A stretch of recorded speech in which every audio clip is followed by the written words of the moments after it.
Right then, welcome back to the channel. I said we're going to do the player ratings, and we are going to do the player ratings. It gives me a little bit of a chance to go through every single one of the players, which we miss sometimes when we're doing 5 things. But here's the player ratings then for Manchester United's draw with Liverpool at Anfield. Starting as we always do in net with Andre Onana.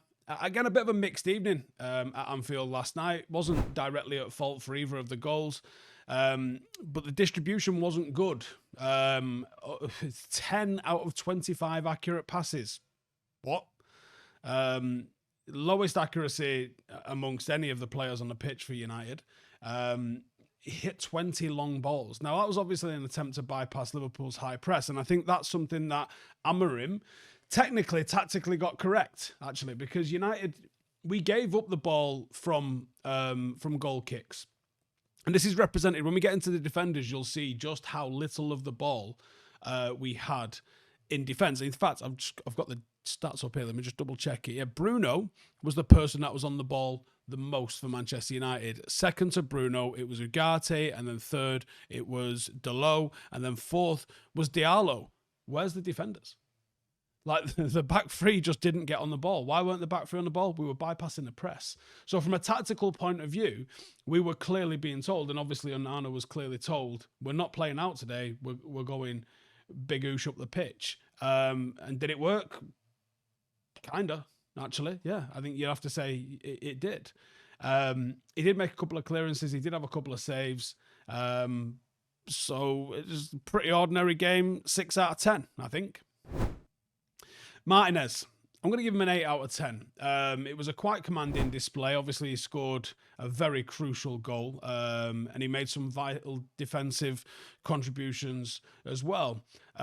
His goal was fantastic. Came from a high-pressing situation, which United seemed to get quite a lot of joy from doing throughout the game, actually. Defensively, he was very good. He was involved in 11 defensive actions. He had 4 clearances, 3 interceptions, and a last man tackle. He won 3 out of 5 of his ground duels. Wasn't tested aerially at all, actually, and maybe that was a mistake on Liverpool's part. 0 aerial duels, but 0 contested. Now Bruno has had games where he's had in the 90s, at least a few times in terms of the amount of passes that he's been involved in. He was involved in 22, well, actually, he completed 22 out of 30 passes yesterday, showing just how much we did not want to play with the ball in the back line in the slightest. He did create a chance as well, but he was so aggressive in his defending, and he was so disciplined in his defending that he kept Liverpool's attack in check for most of the game. And when you consider that he was up against a guy that's got 30 goal contributions in 17, 18 games in Mo Salah, with Dalot not really defending, obviously part of the midfield / attack, he did damn well. So 8 out of 10 for Martinez. Maguire, I'm going to say 6.5. Again, solid, unspectacular.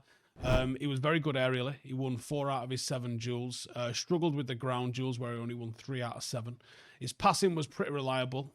26 out of 34, 76%. Again, another low sort of completed passes. He did have 7 clearances alongside 4 other defensive actions. Lack of mobility was exposed when Liverpool shifted their attack centrally, and when we were being broke on. Wasn't looking comfortable, very often chasing the line back, and you can't defend the line. You can't defend a goal when you're looking at it. So that was a bit of a cause for concern.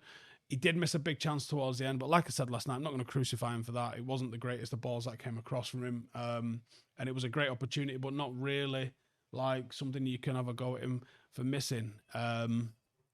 Defensive positioning was relatively solid, but it was sometimes a little bit slow to react to stuff.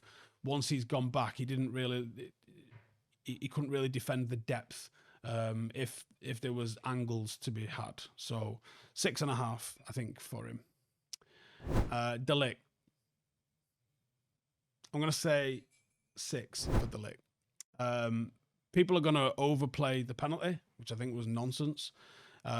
Proved costly actually in the end. But despite that error, he made 3 clearances, 1 interception, won 7 duels, 3 on the ground and 4 on the ground and 3 in the air.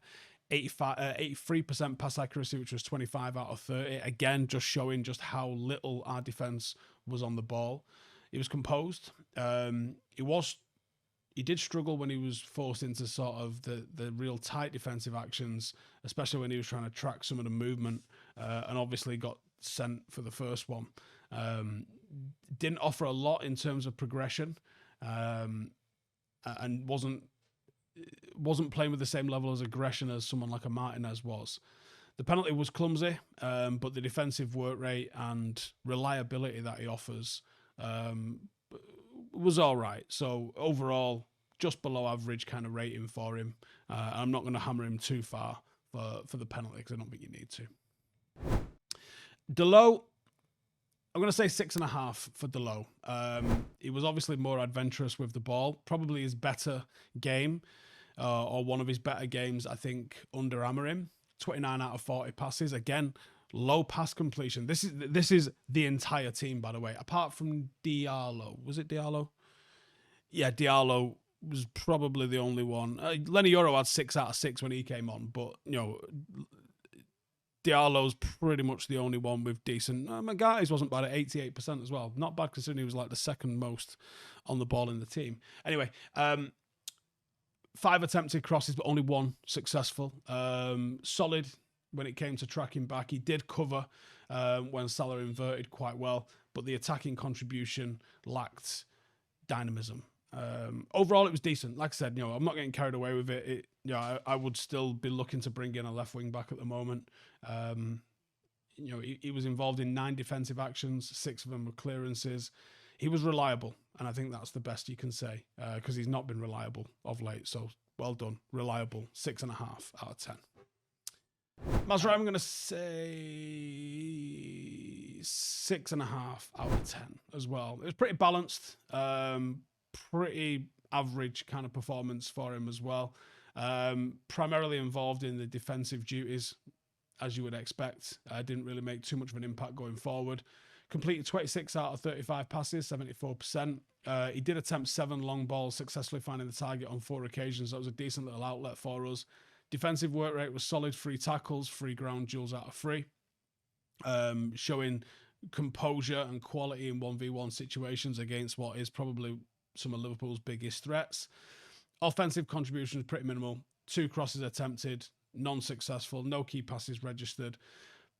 Often tucked inside, wasn't really getting forward too much to play support in the wide areas. So defensive was what he was about, and his defensive discipline and composure was commendable, particularly against the wingers. His passing range was good. Didn't really offer too much in terms of running, but it was solid work rate, and that's why it's just an ordinary kind of score. I like the nutmeg. I think playing with a little bit of confidence and doing that at Anfield takes the piss, and I like that. But yeah, it was good, and I thought it was again, in terms of a rating, it's an average rating, and that's why it's a 6.5. Ugarte, now warrior in midfield, he's getting an 8. Totally anchored United's defensive efforts, completed 38 out of 41 passes. You need someone that you can rely on in the biggest of games, and he just steps up. He was involved in 17 duels, which is ridiculous. He had 4 tackles, 6 defensive actions, totally combative in his performance, totally breaking up Liverpool's offensive transitions. He had 5 successful long passes as well, showing a bit of range, as well as the composure to be like, United's, I'm not going to count Euros 6 out of 6. So he was United's best passer on the pitch. And what a change and what a treat that is for it to be in midfield for us for once. Solid, disruptive performance. And for me, he was the best player in a United shirt. Could he benefit from being a bit more progressive? Maybe. But it wasn't the game for it. It was the game to be an absolute duel-winning monster, and that's what he was. Alongside him, Kobbie Mainoo, I'm giving him a 7. He had 22 out of 29 passes. Again, just wasn't a lot of ball for the lads. Involved heavily in 16 duels, although he did only win 6 of those. Defensive contribution was significant. 5 defensive actions, 4 tackles. Occasionally wasn't in the right position, which obviously there's no stat for, but he was occasionally missing from the right position. But he was reliable with the ball and he worked hard. Didn't manage any key passes, which is a rare one for Kobbie because he does generally create opportunities for people. It was a solid performance. Didn't really have the attacking flair and penetration that it normally does, but sometimes it's not the game for that. And it was a commendable performance for his age and for his role and for the form that he's been in all season. He seems to be just rounding into some nice form, which is good to see. Bruno Fernandes, I'm going to say 7.5 out of 10. A little bit wayward with his passing, just 71%, 42 out of 59. He did contribute 4 key passes, highlighting exactly what it's about, but it was his duels. 13 duels contested. He won 11 of them. This is not something that you associate with Bruno Fernandes. It really isn't. In all of the time when we're doing these, stat looks on the player ratings, Bruno's involved usually in quite a few duels, but he's winning less than a handful most of the time. He did lose the ball 27 times, which is the highest in the match. Not even Trent lost it that much. But he was crucial in creating chances for United. I think if he could just rein it in just a little bit, because some of the times he plays like they're pure Hollywood, what he's doing. And you just think there's no need for you to try that at this moment in time. So can we just rein it in just a little bit and he'd be very effective. Still United's main offensive threat, and that's an issue for me. We've got to have more people that can create more for us. Diallo, he's getting a 7.5 as well. So 28 out of 30 passes, very reliable on the ball. Actually, I think that might just be more than Ugarte's in terms of a percentage. But he was also involved defensively as well in duels, and he's effective in those duels, and that's why I quite like him as a wing back. To be honest with you, I think the wing back gives him a different angle, and he arrives a little bit later. Obviously, he came off with a goal from a pass from Garnacho. He's just he's very much probably United's player of the year at this stage. Wasn't his greatest game, but he stepped up when he needed to, and he was reliable with the ball. And when the rest of the team was so poor with the ball, just having a couple of them that have looked after it in the manner that he did, that helped. It really helped. Hojlund, I'm gonna say 5 out of 10. It wasn't any impact. 6 passes, and then again, he was involved in 8 duels. He wins 3 of them. Failed to impose himself on the game at all. He did press well, and he was probably at least credited, I would think, with some of the times that United managed to win the ball back high was started with his pressing, which, there's not really any stats for that. If you don't win the ball off him, but, you pressing this guy means that guy pressing that guy wins the ball back for you. You've been involved in it, I guess, aren't you? Even if you don't get the stat. Weird one, that. But, he's got to be more clinical. He's got to be more assertive. I would be looking to bring a striker in to play in front of him at the moment because he's having far too many of these games where he's just not involved. I understand it's on the team to supply you with the ball, but you've got to help yourself and you've got to be able to do more when it comes. Like he seems to be, it looks to me like he's almost obsessed with trying to get involved in the build-up play. I don't think we signed you for that. I think we signed you for what you can do in the box, and I'm not seeing enough in the box. So it was a poor showing from Hojlund on the back of a handful of poor showings. And then in terms of the subs, we had an 11-minute cameo from Xerxes. He just completed 3 out of 8 passes, but showing the number of passes he managed to complete, which is half as many as Hojlund managed to complete in the entire game. How long was he on the pitch? A lot longer. Highlights just how uninvolved he is. He did only complete 3 out of 8, so you don't really get too much of the credit there. So it's a 6 for Xerxes, right?